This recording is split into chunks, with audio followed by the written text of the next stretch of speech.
laws by inciting a national strike. While he coordinated the rebellion from Bombay, hundreds of miles to the north, 2,000 Indians crowded into the enclosed village square of Amritsar. Unknown to them, 2 days earlier, General Reginald Dyer had decreed a ban on mass meetings. Without warning, Dyer marched 50 Indian troops into the square and ordered them to open fire with rifles and Gatling guns. For 10 minutes, the soldiers cut down the trapped and terrified crowd, killing 379 people and wounding over 1,000. The only reason he stopped firing was they ran out of ammunition. He said if he had more ammunition, they would have still gone on firing into the crowd, firing to kill the people. His ambition was to teach the Indians a lesson, that they cannot defy the British and get away with it. Dyer followed the massacre by issuing an infamous crawling decree. Local Indians had two choices: get down on their bellies and wriggle like worms, or be flogged to death.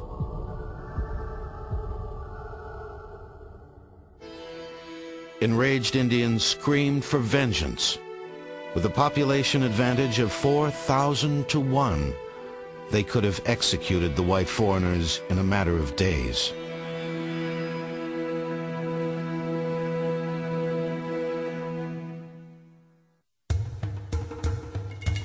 The massacre at Amritsar in 1919 threatened to touch off a bloodbath between Britons and Indians demanding revenge.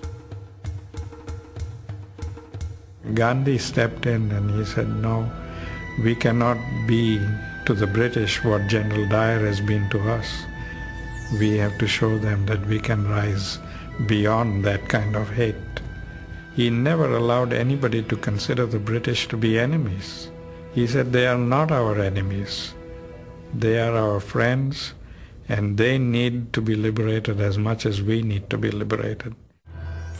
Over the next 3 years, Gandhi transformed the Indian nationalist cause into a mass movement.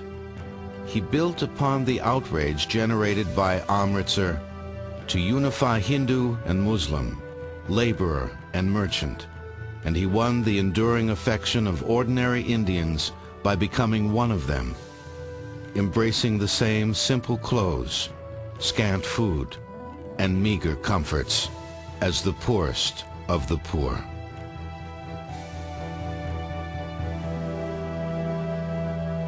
To promote self-reliance, he exhorted Indians to wear their traditional simple white cloth and to spin it themselves. Western-made clothes were cast off into giant bonfires. As he said, foreign clothes signified our cultural dependence on the West, and it also implied that we were indirectly accomplices in our own enslavement. Therefore, burning foreign cloth was a way of purging ourselves. Gandhi insisted on spending 1 hour each day personally spinning yarn. Other Indian leaders ridiculed the practice. In the midst of a national crisis, Gandhi might be found at his spinning wheel. But he saw the fundamental importance of connecting with the masses.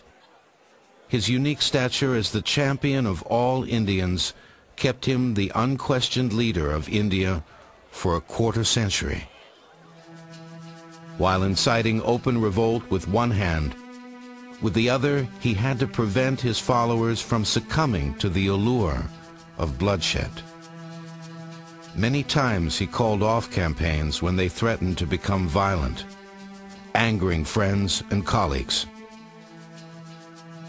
Gandhi is unique because he, as a political leader, showed that this nonviolent attitude could work politically. Each time he proved that once he seized the moral high ground, he must not lose it, and it could be lost through an act of violence on the part of his community, the Indians. He knew the political effectiveness of that moral high ground. But his public duties carried a high personal price. His 4 sons often felt neglected, and resented him for his long absences in prison. The oldest, Har Ilal, rebelled in ways seemingly designed to inflict pain on his parents, becoming an alcoholic and a prostitute. From Gandhi's point of view, he lost his son. And there were times towards the end of his life when he said of Har Ilal, "He's no longer my son." It's an awful comment for a father dedicated to nonviolence to make. But the personal cost was tremendous. Gandhi grieved for his son, but no personal concern could deter him from the mission of freeing 300 million Indians. In 1930, at age 61, he unveiled a bold new plan to rebel against a tax many found unjust: the British levy on salt. It was illegal for Indians to make or sell salt. That lucrative franchise was reserved for foreigners. To dramatize the revolt, he planned to march 240 miles to the Arabian Sea and there make salt. His colleagues in the Indian National Congress begged him to reconsider, convinced that his scheme would fail. The governing British were equally confident that their old nemesis was courting ridicule. On March 12th, he set off with 80 followers on a journey that would capture the conscience of the world and change the course of history.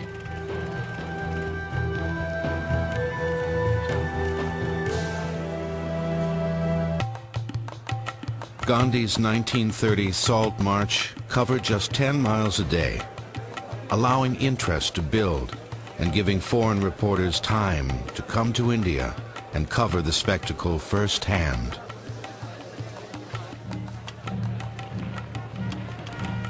So for 24 days, passing through thousands of villages, creating an enormous political theater.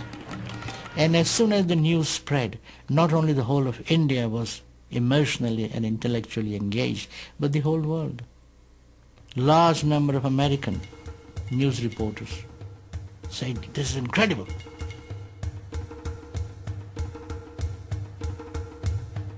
By the time he gets to the seashore on April 6th, there are hundreds of thousands of Indians with him. And when he reaches down and picks up that handful of salt and says, "With this salt, I resist the might of the British Empire. Join me in this struggle of right against might." The response was electric. Across the country, merchants, farmers, and housewives openly made and sold salt. Thousands were jailed, including Gandhi.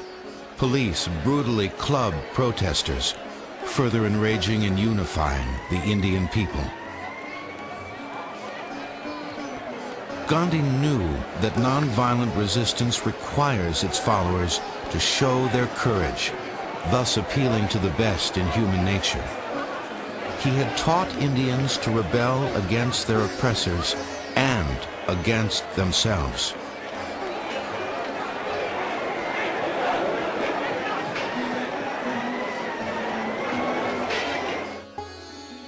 Under intense international pressure, the Viceroy, Lord Irwin, released Gandhi and invited him to negotiate. Gandhi went directly from prison to the Viceroy's palace, an honored guest of sorts.